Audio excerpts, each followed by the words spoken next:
இன்னைக்கு நம்ம பார்க்க போற இந்த கதை த பவர் ஆஃப் ஒன்னு கிட்டத்தட்ட 31 வருஷத்துக்கு முன்னாடி ரிலீஸ் ஆன படம். உங்கள பல பேர் அப்ப பிறந்திருக்க கூட மாட்டீங்க. இப்ப ரிலீஸ் ஆன படத்தை இப்ப ஏன்டா பாக்குறீங்க அப்படின்னு கேட்டீங்கன்னா, இந்த படத்துல வரப்போற 1-2 காட்சிகள் நிஜத்துல சில பேருக்கு நடந்திருக்கு அப்படிங்கிறது எப்பேற்பட்ட வலிய கொடுக்குங்கிறத படம் பார்த்தா உங்களுக்கு தெரியும். படமா காட்சியா பாக்குறதுக்கே நமக்கு கண்ணு கலங்கும். நிஜமா அனுபவிச்சவங்களுக்கு எப்படி இருக்கும்னு யோசிச்சு பாருங்க. இவங்க பட்ட கஷ்டத்துக்கு 1-2 சாம்பிள சொல்றதா இருந்தா, மனித கழிவை ஒரு மனுஷனையே சாப்பிட சொல்லி நிர்பந்தப்படுத்துறது, குழந்தைன்னு கூட பார்க்காம ஒரு சின்ன பையனை உட்கார வச்சு சுத்தி 4 பேர் கேட்டா உயர்குடின்னு சொல்லிக்கிறது, அவன் மேல உச்சாலையே குளிப்பாட்டுறது, இந்த மாதிரி கொடூரங்கள் நடைபெற்ற ஒரு கூத்தத்தான், ஒரு நிஜ கதையத்தான் த பவர் ஆஃப் ஒன்னு இந்த படத்துல நாம பார்க்க போறோம். கொஞ்சம் பெரிய படம், 2.5 மணி நேரம் இழுக்கும். எவ்வளவு முடியுமோ எவ்வளவு வேகமா ராப் பண்ணி நான் சாட்டுப்பட்டு முடிக்க பாக்குறேன். 17ஆம் நூற்றாண்டுல பிரெஞ்சுக்காரங்க, டச்சுக்காரங்க, சில ஜெர்மானியர்கள் சொந்த நாட்டை விட்டு மத காரணங்களுக்காக ஏதோ ஒரு காரணத்துக்காக ஓடி வந்து ஆப்பிரிக்கால செட்டில் ஆறாங்க. 17ஆம் நூற்றாண்டிலேயே வந்தவங்க பல நூற்றாண்டுகளா அங்கேயே வாழ ஆரம்பிச்சாங்க. ஒரு கட்டத்துக்கு அப்புறம் நாங்களும் ஆப்பிரிக்க நாட்டை சேர்ந்தவங்க தான் தன்னைத்தானே சொல்லிக்க ஆரம்பிச்சவங்க. ஆனா அங்க வாழ்ந்த நேட்டிவ் ஆப்பிரிக்கன்ஸ் இருப்பாங்கல்ல, அவங்கள அடிமையாவே இங்க ஆள ஆரம்பிச்சாங்க. சொந்த தேசத்துல கருப்பா இருக்கிற கருப்பின ஆப்பிரிக்கக்காரர்களை அடிமைகளாக்கி அங்க வாழ்ந்துகிட்டு இருக்கிற இவங்கெல்லாம் தங்களை வெள்ளை ஆப்பிரிக்கன்ஸ் சொல்லிப்பானுங்க. கருப்பா இருந்தா நேட்டிவ், சொந்த ஊருக்காரனுங்க, ஆனா அடிமைகளா இருக்கணும். வெள்ளையா இருந்தா அவங்க அப்பாவோ தாத்தாவோ கொள்ளு தாத்தாவோ பல வருஷத்துக்கு முன்னாடி இங்க வந்து செட்டில் ஆயிருக்காங்க, இது எங்க சொந்த ஊருன்னு சொந்தம் கொண்டாடிட்டு இருக்காங்களா இருப்பாங்க. அடுத்த சில வருடங்களாக இந்த ஆப்பிரிக்க நாட்டை பிடிக்கிறதுக்கு இங்கிலாந்து, நம்ம ஆண்டாங்கல்ல வெள்ளக்காரங்க, அந்த இங்கிலாந்து தேசம் போராடிக்கிட்டு இருக்கு. ஆப்பிரிக்கால அப்படி என்ன பெருசா கிடைக்கும் நினைக்கிறீங்களா? நிலம் கிடைக்கும், நிலத்துக்குள்ள இருக்கிற தங்கம் கிடைக்கும். அங்கேயே இருக்கக்கூடிய சுமார் 2 கோடி கருப்பின ஆப்பிரிக்கர்கள் இருக்கிறாங்கல்ல, அவங்கள அடிமையாவும் பிடிச்சுக்கலாம். இதுக்காகவே அங்க யுத்தம் நடக்கும். அங்க இருக்கிற கருப்பினத்தவரை வெள்ளை இனத்தவங்களுக்கு பிடிக்காது. இன்னொரு பக்கம் அந்த வெள்ளை இனத்தவருக்கு இங்கிலாந்து வெள்ளக்காரங்களை கண்டா இன்னும் பிடிக்காது. ஏன்னா அவங்க தான் நாட்டை புடுங்கிறதுக்கு பார்த்துட்டு இருக்காங்களே, இவங்க தான் அடிமைகளை வச்சு நல்ல மன்னர்கள் மாதிரி இந்த ஆப்பிரிக்கா கண்டத்தையே ஆண்டுகிட்டு இருக்கிறாங்களே. அந்த காலகட்டத்துக்கே நம்ம போய் கதை என்னன்னு பார்ப்போம். நம்ம படத்தோட ஹீரோ இவர் தான். சின்ன பையன், 10 வயசு, அவனோட பிளாஷ்பேக் கதை தான் இது. ஆப்பிரிக்கால தான் இவனும் பிறந்திருப்பான். இவனோட கொள்ளு தாத்தாக்கு முன்னாடி இருந்தவங்க எல்லாம் இங்கிலாந்து தேசத்தை சேர்ந்தவங்க இங்க வந்து செட்டில் ஆயிருக்காங்க. இவன் பிறந்தது ஒரு இங்கிலாந்து பொண்ணுக்காக இருந்தாலும் பால் குடிச்சு வளர்ந்தது ஒரு ஆப்பிரிக்க கருப்பினத்தவர்க கிட்ட இருந்துதான். வீட்டுல வேலைக்காரியா இருந்த ஒரு நானி கிட்ட இருந்துதான் இவன் வளருவான். அம்மா நல்ல இங்கிலீஷ் நிறைய படிப்பினைய சொல்லி கொடுப்பாங்க. இந்த நானி, இந்த ஆப்பிரிக்க பாட்டி ஆப்பிரிக்க கலாச்சாரம் என்ன, பண்பாடு என்னங்கறத சொல்லி கொடுத்து வளர்க்கறாங்க. பையன் இப்ப நல்லபடியா வளர்ந்துறான். ஆனா இவங்களோட பண்ணை ஏதோ வியாதியால ஒரு மாதிரி நலிவடைய ஆரம்பிக்குது. மாடுகள் எல்லாம் செத்து போகுது. கொஞ்ச காலத்திலேயே அம்மாவுக்கு ஒரு மாதிரி உடம்பு சரியில்லாம ஆயிடுது. படுத்த படுக்கை ஆயிடுறாங்க. கொஞ்ச நாள்ல சாக கிடக்குறாங்க. அதுக்குள்ள பிள்ளைய ஒரு நல்ல ஸ்கூல்ல சேர்த்து விடுமே சொல்லிட்டு லோக்கல்ல இருக்கிற ஒரு ஸ்கூல்ல சேர்த்து விடுறாங்க. போகும்போது கூட ஆப்பிரிக்க பாட்டி எப்படி அழுகுதுன்னு பாருங்க. ஸ்கூலுக்கு போனா இங்க தாங்க சிக்கல். இவன் யாரு? இங்கிலாந்து பூர்வீகம். ஆனா இந்த ஸ்கூல்ல இருக்கிற எல்லா பேருமே ஜெர்மனிய பூர்வீகம், டச்சு பூர்வீகம் கொண்டவங்க. இங்கிலாந்துக்கும் இந்த ஜெர்மனிக்காரங்களுக்கு எப்பவுமே ஆகாது. உலக போர்ல தொடங்கி அந்த பஞ்சாயத்து தான். இப்ப கூட ஸ்கூல்ல இவங்க இங்கிலாந்தை எப்படி நாம போர்ல தோற்கடிக்கணும், இங்கிலாந்துக்காரங்களை நாம அடிக்கணும், விரட்டணும், தும்சம் பண்ணணும் எல்லாம் மேல உட்காந்து பேசிட்டு இருக்காங்க. பிரார்த்தனை பண்ண வேண்டிய இடத்துல கூட இப்படி வன்மத்தை கொட்டி தீக்குறாங்க. அந்த கூட்டத்துக்கு மத்தியில் இருக்கக்கூடிய ஒரு இங்கிலாந்து பையன் தான் நம்ம ஹீரோ. அவனுக்கு எப்படி இருக்கும்? பின்னாடியே ஒரு ஜெர்மனியை சேர்ந்தவர் இருக்கிறான். இதாண்டா சான்ஸ்னு இந்த பையன் மூஞ்சில காரி துப்புறான் பாருங்களேன். பாத்ரூம்ல இவனை தரன்னு இழுத்து கொண்டு போய் நிக்க வச்சு 3 ஜெர்மனியை சேர்ந்தவனுங்க இவன் மேலேயே உச்சா போவானுங்க. இப்படி பயந்து ஒரு கட்டத்துல படுக்கிற பெட்டையே ராத்திரி ஆனா இவன் நினைச்சிருவான். பயத்துல உச்சா போக ஆரம்பிச்சிருது நம்ம ஹீரோக்கு. இது இன்னும் இவனை ரொம்ப அவமானமா ஃபீல் பண்ண வைக்கும். ரொம்ப லோன்லியா ஃபீல் பண்றான். அம்மா வேற இறந்துடுறாங்க. பயம் வேற. ஸ்கூல்ல இந்த மாதிரி நடக்குதுன்னு பாட்டி கிட்ட சொல்ல, பாட்டி உனக்கு தைரியத்தை வர வைக்கிறதுக்கு எங்க ஆப்பிரிக்க கலாச்சாரத்துல ஒரு சடங்கு இருக்கு, அந்த சடங்கு செய்யறோம் சொல்லிவிட்டு ஒரு சடங்கு செய்யறாங்க. சடங்கு நல்லபடியா முடிஞ்சதும் சடங்கு செய்யறவரு ஒரு சேவலை கொடுத்துட்டு, இந்த சேவல் தான் உன்னோட வீரம், உன்னோட தன்னம்பிக்கை, இதை இழக்க கூடாது, இப்ப நீ வீரனாயிட்ட அப்படி இப்படின்னு சொல்லி அவனை தேத்துறாங்க. ஒரு யானையே வந்து நின்னாலும் நீ பயப்படாம எதிர்த்து நிப்ப அப்படின்னு அந்த சடங்கை நல்லபடியா செஞ்சு முடிக்கிறாரு. இவனும் அப்படி கற்பனை பண்ணி பாக்குறான். யானையவே தான் ஒத்த கையால அப்படி நிப்பாட்டுறாப்ல ஃபீல் பண்றான். பயப்படாம ஒரு தைரியம் கிடைக்குது இவனுக்கு. மறுபடியும் ஸ்கூலுக்கு போயாச்சு. தான் பெட்டுக்கு பக்கத்துல வச்சு அந்த சேவலை நல்லபடியா வளர்க்கறான். சேவல் தான் இந்த பையனோட பெஸ்ட் ஃப்ரெண்ட். உலக யுத்தமும் அப்ப நடக்க ஆரம்பிச்சது. இங்கிலாந்து தேசம் ஜெர்மனிக்கு எதிராக நாங்க யுத்தத்துல களமிறங்குறோம்னு அனௌன்ஸ்மெண்ட் பண்ணிட்டாங்க. அங்க இருந்த ஜெர்மானிய பசங்க இருப்பாங்க இல்ல, அவங்களுக்கு இதாண்டா சான்ஸ்னு நம்ம பையன் மேல இருக்கிற அந்த வெறுப்பெல்லாம் கொட்ட ஆரம்பிக்க போறானுங்க. குறிப்பா ஜெர்மனியுடைய சிம்பிள், அந்த நட்சத்திரம் மாதிரி ஒண்ணு போடுவாங்க இல்ல, அத அவங்க கைகள்ல செதுக்குறாங்க. குறிப்பா அந்த வளர்ந்து கட்டவன் கையில அழகா அப்படி செதுக்கி வச்சிருக்கான் பாருங்க. நம்ம பையில தூக்கி கொண்டு வந்து இங்கிலாந்துக்கும் ஜெர்மனிக்கும் யுத்தம், உனக்கும் எனக்கும் யுத்தம், இந்த யுத்தத்துல நாங்க ஜெயிக்க போறோம், அதற்காக ஒரு சின்ன பலின்னு சொல்லி இவன் ஆசையா வளர்த்த அந்த சேவலையே இவன் கண்ணு முன்னாடி தூக்குல போட்டு சாகடிக்கிறானுங்க. இவனையும் அடிச்சு ரொம்ப காயப்படுத்துறானுங்க. எவ்வளவு கொடுமை பாருங்க. இதையெல்லாம் பார்த்து பொறுக்க முடியாம நம்ம ஹீரோ அந்த வளர்ந்து கட்டவனை பிடிச்சு கீழே தள்ளி விட்டுருவான். ஜெர்மனிக்காரன் பின்னாடி இருந்தது நங்குன்னு குத்தி பஞ்சர் ஆக்கிறோம். இதுல காண்டாயி சேவலை தொங்க விட்டாப்லயே இவனையும் தொங்க விடுங்கடான்னு சொல்லி அப்படியே தொங்க விடுறானுங்க. சேவலை கொன்னாப்ல இவனையும் கொல்ல போறாங்க. நல்ல வேலை அதுக்குள்ள அங்க இருக்கிற ஒரு வாத்தியார் வந்து அந்த பயல பலார்னு ஒரு அரை வெளியில போடா அப்படின்னு அந்த ஸ்கூலை விட்டு வெளியில அடிச்சு தோத்திடுறாரு. நண்பனா நினைச்ச சேவலும் செத்து போச்சு. அம்மாவும் இறந்துடுறாங்க. அடுத்து ஹீரோவோட தாத்தா இருக்கிறார். அவரு பையனை கூட்டு போறார். வேற ஒரு ஊருக்கு கூட்டு போறார். அங்க ஒரு டாக்டர் நல்ல பியானோ வாசிக்கக்கூடிய அவரும் ஒரு ஜெர்மனிய டாக்டர் தான். ஆனா அவர் ஒரு யூதர். ஜெர்மனியில வாழ்ந்த அங்கிருந்து விரட்டப்பட்ட யூதர்கள்ல இவரும் ஒருத்தர். தான் குடும்பத்துல இருந்த பொண்டாட்டி பிள்ளைங்க ஒரு பெரிய கூட்டு குடும்பம். எல்லா பேரையும் அங்க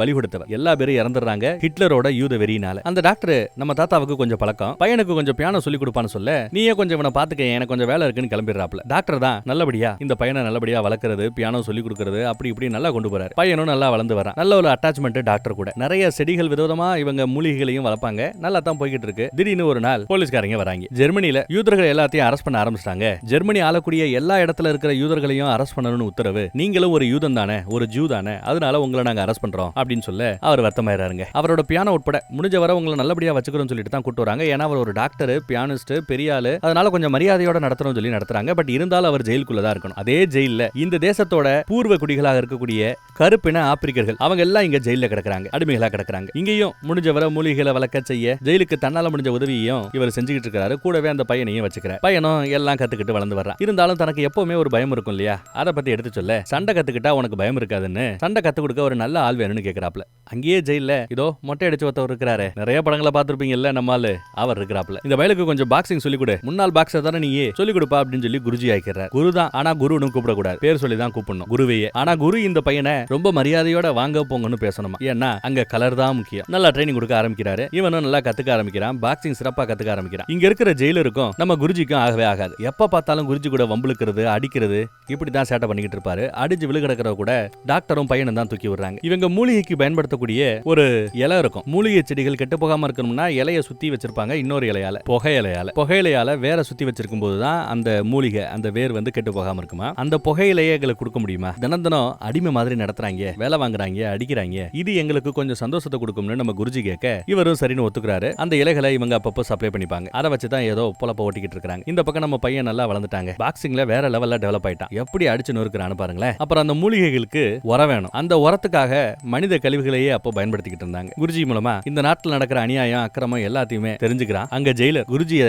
இந்த இடத்துல தான் இன்னும் கேவலமா நடத்துறாரு. அதுவும் அந்த பையன் முன்னாடியே என்னடா ஓவரா திமிரா தெரிஞ்சுக்கிட்டு இருக்கிற, என் ஷூல பாரு கக்கா ஒட்டிடுச்சு, இந்த கிளீன் பண்ணு அப்படிங்கிறார். இவனும் சரின்னு கையால கிளீன் பண்ண போவாரு. இவர் குருஜி கையால கிடையாதுடா வாயால நக்கு சாப்பிடுங்கிற. கொஞ்சம் கூட யோசிக்காம டப்புனு இறங்கி அதை செஞ்சாகணும், இல்லைன்னா உசுறு போயிடும். பையன் அப்படியே ஒரு மாதிரி துடிப்பான். டாக்டர் பிடிச்சுப்பாரு. அந்த பக்கம் சொன்னதை செஞ்சும் கூட சாப்பிட்டும் கூட எத்தி மிதிக்கிறான். உங்க இடம் என்னங்கறத நீங்க ஞாபகம் வச்சுக்கங்க அப்படின்னு மிரட்டிட்டு போறாங்க. ஜெயிலரோட அட்டகாசம் நாளுக்கு நாள் அதிகமாயிட்டே போகுது. அடுத்து பாக்ஸிங்ல இன்னும் பயங்கர திறமையோட வெறியோட கத்துக்க ஆரம்பிக்கிறான். அங்க நடக்கிற அராஜகம் எல்லாத்தையும் பார்த்துட்டு இருக்கிற அந்த வெறிய பாக்ஸிங்ல காட்ட ஆரம்பிக்கிறான். அந்த பக்கம் ஜெர்மனியில நடந்துகிட்டு இருந்த யுத்தத்துல ஒரு வழியா அமெரிக்க உதவியோட இங்கிலாந்து உள்ள புகுந்து ஜெயிச்சிருச்சு. யூதர்கள் விரட்டப்பட்டவங்க எல்லாம் மறுபடியும் நீங்க ஜெர்மனிக்கு வரலாம்னு கூப்பிட நான் என் ஜெர்மனிக்கு போக போறேன், ஃபைனலி எனக்கு சுதந்திரம் கிடைச்சிருச்சு, நான் போக போறேன்னு ரொம்ப குஷியா இருக்கிறான். டாக்டர் அப்ப போறாரு. பையன் ரொம்ப சோகமாயிடுறான். இந்த பக்கம் உயரதிகாரி ஒருத்தவர் போறதுக்கு முன்னாடி எனக்கு மேல ஒரு மேலதிகாரி ஒருத்தவர் வராரு, அவருக்காக ஒரு கச்சேரி பண்ணணும், பண்ணி கொடுத்துட்டு போங்கன்னு கேட்க டாக்டரும் சரின்னு ஒத்துக்கிறார். நம்ம ஹீரோவும் உதவி பண்ண சரிங்கிறார். பாட்டு பாடுறதுக்கு ஆட்கள் வேணுமே, அதுவும் ஜெயிலுக்குள்ள வச்சு எப்படி கச்சேரின்னு யோசிக்கும் போது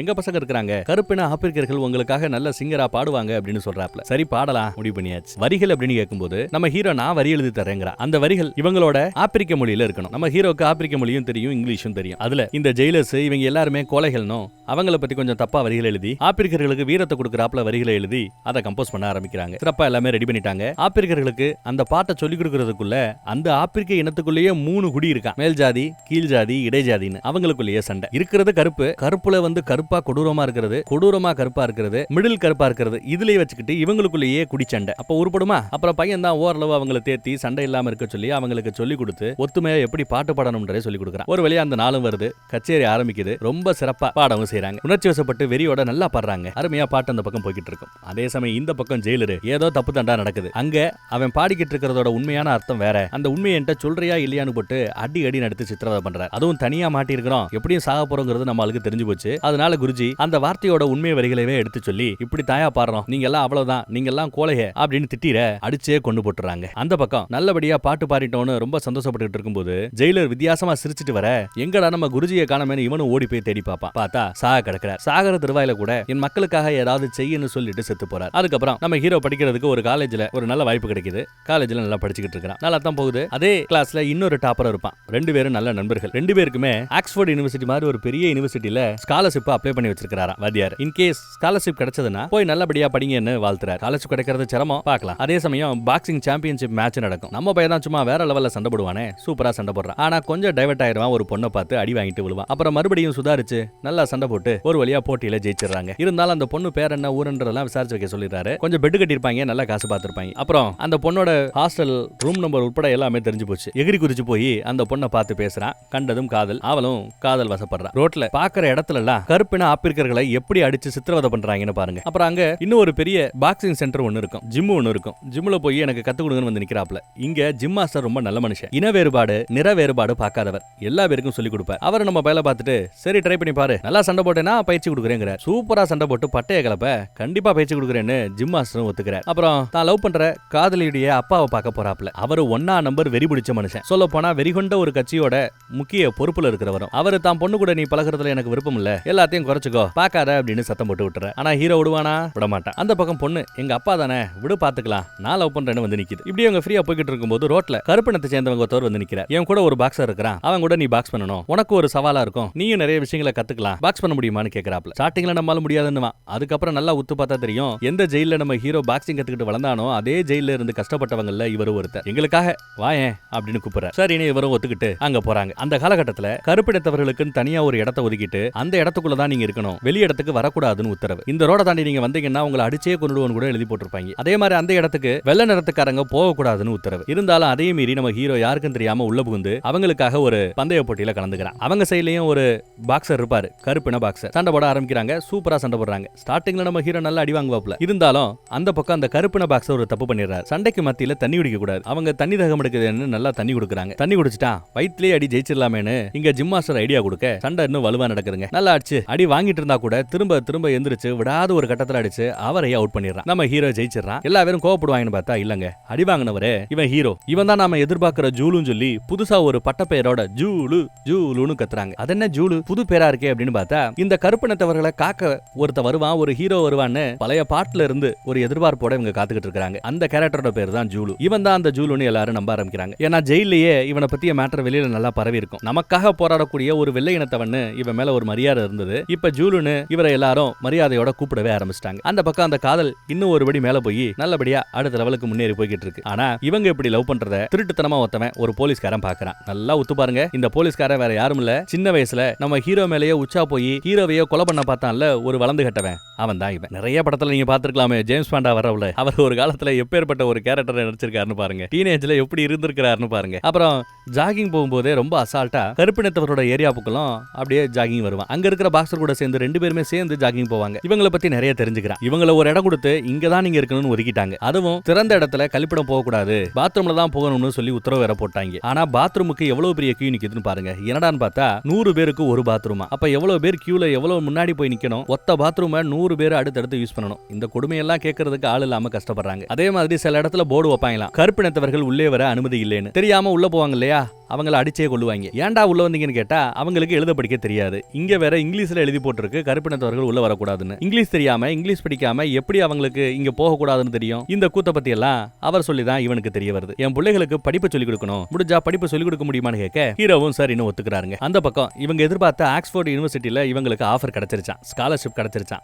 போய் படிச்சா நல்லா செட்டில் ஆகலாம். காதலியும் ரொம்ப சந்தோஷப்படுறா. வாய்ப்பு இருந்தா அந்த ஏரியா பக்கம் நானும் வந்து செட்டில் ஆகிறேங்கிறான்னு சொல்றா. ஆனா வீட்டுல இன்னொரு மாப்பிள்ளைய ரெடி பண்றாங்க. பொண்ணுக்கு பிடிக்குமா பிடிக்கல, அப்பா அப்பா கூட அங்கேயே அவ்வளவு பேருக்கு மத்தியில சண்டை போட்டுட்டு அழுதுகிட்டு ஓடுறா. சொன்னாப்லயே யாருக்கும் தெரியாம கருப்பினத்து சில ஆட்களுக்கு பாடம் சொல்லி கொடுக்கலாமேன்னு முடிவு பண்ணி கூப்பிட்டு வந்து தன்னோட காலேஜ்ல வச்சே பாடம் சொல்லி கொடுக்குறாங்க. இப்படி பாடம் சொல்லி கொடுக்குற இடத்துல ஹீரோயினும் வரா, அவளும் ஹெல்ப் பண்றா, பாடம் சொல்லி கொடுக்குறா. சூப்பர்ல. ஆனா இதையெல்லாம் அந்த பக்கம் வளர்ந்து கட்டவன் நோட் பண்ணிட்டு கம்ப்ளைண்டா கொண்டு வந்து கொடுத்துட்டாங்க. அவர்களுக்கு இந்த மாதிரி எக்ஸ்ட்ரா கரிக்குலர் ஆக்டிவிட்டி கிளாஸ் எடுக்கிறதெல்லாம் சட்டப்படி தப்பு, எடுக்க கூடாதுன்னு உத்தரவு போட்டாங்க. ஸ்கூலையே ஒரு வாரம் எடுத்து முடுறாங்களாம். அந்த ரேஞ்சுக்கு பிரச்சனை கொடுக்குறாங்க. அடுத்து நிற இன வேறுபாடு இல்லாம ஜிம் மாஸ்டர் ஒருத்தவர் ஜிம் நடத்திக்கிட்டு இருந்தார்ல, அங்க ரைடு. அங்க போய் கருப்பினத்தவர்களுக்கு சொல்லிக் கொடுக்க கூடாது அப்படின்னு சொல்லி பிரச்சனை. அங்க இருந்த கருப்பின பாக்ஸர் இருக்கான்ல, அவன் கண்ணையே அடிச்சு கண்ணை நோண்டி எடுத்துட்டான் இந்த போலீஸ்காரன் வளர்ந்து கட்டவன். அத அங்க இருக்கிற சில பேர் தட்டி கேட்பாங்க, அவங்களையும் அடிக்கிறாங்க. இந்த ஜிம்மையே இழுத்து மூட வச்சிருவேன் பாருன்னு சொல்லிட்டு மிரட்டிட்டு போறாங்க. ஒரு கண்ணே போச்சு பாவம். இந்த பக்கம் ஓபனா நான் உன்னை லவ் பண்றேங்கிறதையே ரூம் வரைக்கும் வந்து சொல்லிட்டான். அவளும் அந்த லவ்வை ஏத்துக்கிட்டா. இந்த பக்கம் ஜிம்ல இவ்வளவு பிரச்சனை பண்றாங்கல்ல, இந்த ஜிம்ல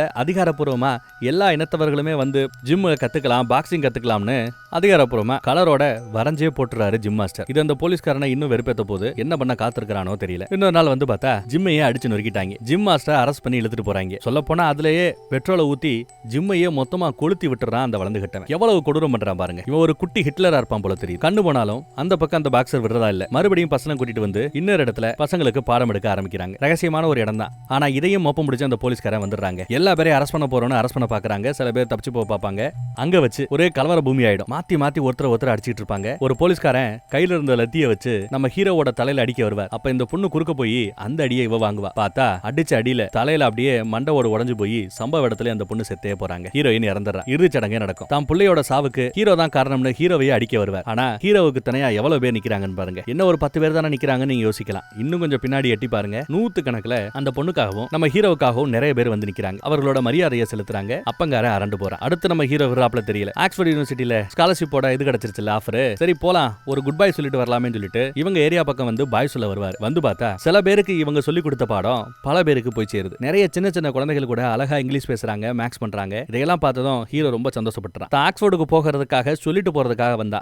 ஆனா அதையே மறந்து உங்களுக்காக இருக்கிறேன்னு ஒத்துக்கிறார். ஆனா அந்த பக்கம் போலீஸ்காரங்க விடுவாங்களா? மேட்டரை கேள்விப்பட்டு ஏரியாக்குள்ளேயே புகுந்து புரட்சி பண்றீங்களா, போட்டு தள்ளுங்கடான்னு ஹீரோவை போட்டு தள்ளுறதுக்காக விரட்ட ஆரம்பிக்கிறாங்க. மறுபடியும் கலவரம். கலவரம்னாலே குலைகள் தானே. கண்ணில் பறவங்க எல்லாத்தையும் அடிச்சு சாடிக்க பாக்குறானுங்க. நிறைய பேரை சுட்டு கொல்றான் அந்த வளர்ந்து கட்டவன். எங்க பார்த்தாலும் தீ பத்து எரியுது. நிறைய பேர் பயந்து பயந்து ஓடுறாங்க. மேலதிகாரி ஒருத்தவர் வண்டி மேல நின்னுக்கிட்டு கண்ணில் படுற ஆட்கள் எல்லாத்தையும் சுட்டு தீக்கிறார். குறிப்பா குழந்தைகளை காப்பாத்த நினைக்கிற ஒரு பொண்ணை சுட்டு கொல்ல பார்க்கும்போது ஒருத்தன் ஈட்டியை விட்டு மேலதிகாரியை குத்தி கிழிச்சிடறான். மேலதிகாரி இறந்துறாரு. நல்ல வேலை. ஆனா அந்த பக்கம் இன்னொரு ஆளை அடி அடின்னு அடிச்சே கொலை பண்ணிக்கிட்டு இருக்காங்க நம்ம வளர்ந்து கட்டவன். விட்டா சுற்றுப்பாரு. அந்நேரமா பார்த்து நம்ம ஹீரோ அப்படியே பிடிச்ச அவங்க கூட சண்டை போட ஆரம்பிக்கிறார். துப்பாக்கியை பிடிங்கியாச்சு. 2 பேருக்கு நடுவுல பாக்ஸிங் சண்டை. பாக்ஸிங் நம்ம பைலுக்கு சொல்லி தரணும். ஸ்டார்டிங்ல என்னதான் அடி வாங்கினாலும் திருப்பி அடி கொடுக்குறாரு. பயங்கரமா அடிக்கிறார். 2 பேருக்கு சம சண்டை. அடிச்சு நாக் அவுட் பண்ணியாச்சு. இதுக்கு மேல என்னால முடியாதரா போதுண்டாங்கிற ரேஞ்சுக்கு விழுந்து கிடக்குறான். சரி தோத்துட்டானே அப்படின்னு சொல்லிட்டு அங்க அடிபட்டு கிடந்த கருப்பினத்தவரை காப்பாத்துறதுக்காக போனா கீழே விழுந்து கிடந்த துப்பாக்கி எடுத்து முதுகுல சுட்டு கொல்ல பாப்பான். அந்நேரம் நல்ல வேலை நம்ம பாக்ஸர் வந்துடுறாருங்க. ஓங்கி ஒரு அடி கையில கை நொறுங்கி போகும். அப்படியே தலையை சேர்த்து ஒரு அடி. அவ்வளவுதாங்க. மண்டபம் வந்து ஹீரோயின் செத்தாப்ல ஈவனும் செத்து போறா. ஒரு வழியா அந்த கலவரத்துல